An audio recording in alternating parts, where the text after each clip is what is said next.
তো এই শেষ রাত্রেও যদি জামাতের পক্ষে মানুষ বাজি না ধরতে পারে, আর বাদ বাকি যে ব্যাখ্যাটা আমি দিলাম এতক্ষণ ধরে, সো আমি তো আর কোনো অঙ্ক দিয়ে কেবল আল্লাহর মিরাকল ছাড়া দেখি না জামাত ইসলামের কোনো ফিউচার। 70-80টা তারা এক্সপেক্ট করছে।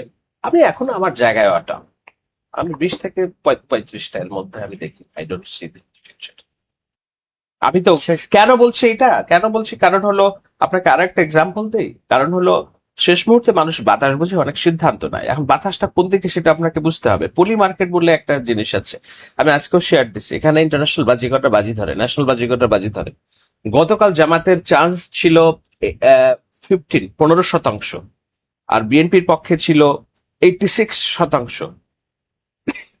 $1.1 মিলিয়ন বাজি লেনদেন হচ্ছে এর মধ্যে, মানে বাংলাদেশের নির্বাচন নিয়ে।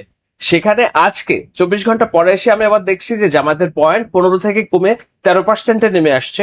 বিএনপি যেটা ছিল 86%, ওটা 88% হয়েছে। তো এই শেষ রাত্রেও যদি জামাতের পক্ষে মানুষ বাজি না ধরতে পারে, আর বাদ বাকি যে ব্যাখ্যাটা আমি দিলাম এতক্ষণ ধরে, সো আমি তো আর কোনো অঙ্ক দিয়ে কেবল আল্লাহর মিরাকল ছাড়া দেখি না জামাত ইসলামের কোনো ফিউচার।